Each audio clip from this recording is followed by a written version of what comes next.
తన భూమిని కబ్జా చేశారని అన్నమయ్యకు జిల్లాకు చెందినటువంటి ఓ జవాన్ సెల్ఫీ వీడియో గతంలో సంచలనం సృష్టించింది. తాజాగా ఆ జవాన్ మహానాడులో ప్రత్యక్షమయ్యాడు.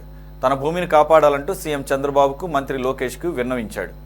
తన భూమిని కబ్జా చేశారని అధికారులకు ఫిర్యాదు చేసినా పట్టించుకోవడం లేదని తెలిపాడు. ముఖ్యమంత్రి తనకు న్యాయం చేస్తారంటున్న జవాన్ మోహన్తో మా ప్రతినిధి Girinath face to face. Mahanadu జరుగుతున్న క్రమంలో ఒక ఆర్మీ జవాన్ అయితే అస్సాంకి చెందినటువంటి పనిచేస్తున్నటువంటి మోహన్ అనే ఒక ఆర్మీ జవాన్ అయితే నారా లోకేష్ గారిని కలిసి వినతి పత్రం ఇవ్వడానికి వచ్చారు.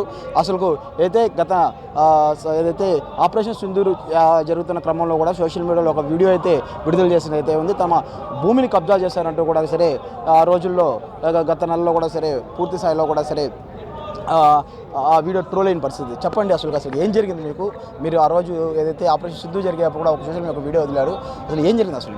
సార్, నేను వీడియో రిలీజ్ చేయడానికి కారణం ఏంటంటే నా భూమి కబ్జాకు గురయ్యి సర్వే కూడా చేయలేదు. అందుకని నేను హైకోర్టును ఆశ్రయించి హైకోర్టు నుంచి రిట్ పిటిషన్ వేసి మా భూమిని కొలిపించుకోవాలని ప్రయత్నించాను. అయితే హైకోర్టు ఆర్డర్స్ ప్రకారం రెవెన్యూ వాళ్ళు సర్వే చేయడానికి వస్తే దాన్ని కూడా ఆపోజిట్ వాళ్ళు అడ్డుకుంటున్నారు.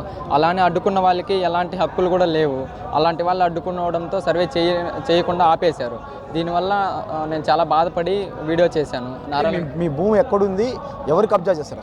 సార్, మాది చిట్టిమారిపల్లి గ్రామం, రామసముద్రం మండలం, అన్నమయ్య జిల్లా. మా భూమి మా ఊర్లో మొత్తం 6 ఎకరాల 34 సెంట్లు సార్, ఒక సర్వే నెంబర్లో. అందులో మాది 57 సెంట్ల భూమి ఉంది. సో అందులో మాకు జీవనాధారమైనటువంటి సెరికల్చర్ షెడ్ యొక్క పందిరిని దొబ్బేయడం అండ్ మా భూమిని కబ్జా చేసుకోవడం, మా అమ్మ నాన్నని మేము దూరంగా ఉండడం వల్ల వాళ్ళని ఇబ్బందులు పెట్టడం ఇలా చేస్తున్నారు సార్. అంటే మీకు అంటే గతంలో అధికారుల దృష్టికి తీసుకెళ్లారా? అంటే నేరుగా ఇవాళ లోకేష్ గారిని ముఖ్యమంత్రి గారిని కలవడానికి వచ్చారు. సార్, అధికారుల దృష్టి కూడా తీసుకెళ్ళాను. కలెక్టర్ గారు కూడా నాకు న్యాయం చేస్తానని చెప్పారు. త్వరగా న్యాయం చేయమని కూడా ఆదేశాలు ఇచ్చారు. అయినా సరే గ్రౌండ్ లెవెల్లో అంతగా స్పందించడం లేదు, సరిగ్గా న్యాయం చేయడం లేదు. అందుకనేసి నేను లోకేష్ గారిని కలిస్తేనే నాకు న్యాయం జరుగుతుంది. ఎందుకంటే ఇప్పటికే 6-7 నెలల పైన అయిపోవస్తుంది. ఇంట్లో అమ్మా నాన్న కూడా చాలా బాధపడుతున్నారు. వాళ్ళు చాలా మనస్తాపానికి గురయ్యి ప్రశాంతత లేదు. నేను కూడా సరిగ్గా డ్యూటీ చేసుకోలేకపోతున్నాను.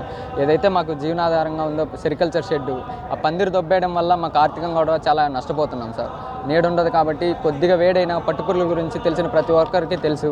ఒక చిన్న వేడయ్యి ఎండ పడినా కూడా ఆ పురుగులన్నీ ఒక్క గంటలోనే చనిపోతాయి. అలాంటి ఫార్మింగ్ చేసుకుంటున్న మమ్మల్ని ఆర్థికంగా దెబ్బ కొట్టాలని ఆ పందిరిని దొబ్బేయడం జరిగింది. ఇవాళ ముఖ్యంగా నారా లోకేష్ కలవబోతున్నారు, ఫిర్యాదు చేయాలనుకుంటున్నారు. అయితే ఎలాంటి ఫిర్యాదు చేయబోతున్నారు? అంటే మీకు మీ ల్యాండ్కి సంబంధించి కావచ్చు, ఏదైతే మీ షెడ్ కూల్చేయడం కావచ్చు, మీకు నష్టపరిహారం ఏం అడగబోతున్నారు? సార్, మా పందిరిని కూల్చేయడం వల్ల మా బండలు కూడా ఇంచేశారు. ఎందుకంటే జేసీబీతో పడగొట్టినప్పుడు మా పందిరి పూసాలు అన్నీ చాలా ఇరిగిపోయాయి. సో దగ్గర మాకు 1.5 లక్షలు 2 లక్షల సరుకు కూడా మాకు నష్టపోయాం మేము. అండ్ మా పందిరిని 6 నెలలు అయిపోతుంది కలెక్టర్ గారు చెప్పి కూడా, అయినా కూడా నిర్మించట్లేదు.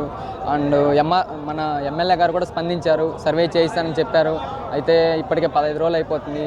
ఎమ్మెల్యే సాజిన్ బాషా గారు కూడా ఆ రోజు వీడియో కూడా విడుదల చేశారు, తనకు న్యాయం చేస్తున్నాము అనేసి కూడా చెప్పారు. దాని మీద ఏమైనా స్పందన ఏమైనా వచ్చిందమ్మా? సార్, ఎమ్మెల్యే గారు నాతో కూడా మాట్లాడారు, ఖచ్చితంగా న్యాయం చేస్తానని చెప్పారు. అయితే 3 డేస్లోనే మీకు సర్వే చేయించి నీకు న్యాయం చేస్తాను, అండగా ఉంటానని చెప్పారు. అయితే ఇప్పటికీ 15 రోజులు అవుతుంది. అయితే ఎలాంటి సర్వే జరగలేదు అండ్ డిలే అవుతుంది. అమ్మా నాన్న చాలా ఇబ్బంది పడుతున్నారు. నేను ప్రశాంతంగా డ్యూటీ చేసుకోలేకపోతున్నాను.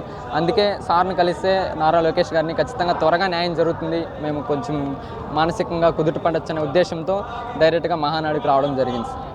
అది కొన్ని పరిస్థితి అయితే కూడా సరే కేవలం తన భూమికి సంబంధించే కాదు, ఏదైతే పట్టుపురుగుకి సంబంధించిన ఒక షెడ్ని కూడా కూల్చేశారు గతంలో. ఆ యొక్క నష్టపరిహారం కూడా తమకు బతకడానికి కూడా చాలా ఇబ్బందిగా ఉంది. కాబట్టి ఆర్మీలో ఉన్న నాకే ఇలాంటి సంఘటన జరిగితే సాధారణ పరిస్థితి, ప్రజల పరిస్థితి ఏంటంటే కూడా ఆవేదన వ్యక్తం చేస్తున్నాడు. ఖచ్చితంగా నారా లోకేష్ గారికి, అదేవిధంగా ముఖ్యమంత్రి చంద్రబాబు నాయుడు దృష్టికి తీసుకువెళ్ళడానికి ఈరోజు మహానాడికి, అది కూడా ఆర్మీ డ్రెస్లో వచ్చాను, ఖచ్చితంగా దీని మీద పోరాటం చేస్తానంటూ కూడా సరే ఆర్మీ జవాన్ చెప్తున్న పరిస్థితి ప్రస్తుతం మహానాడు వద్ద ఉంది. కెమెరామెన్ అశ్వత్, గిరి సిటీ 24 మహానాడు.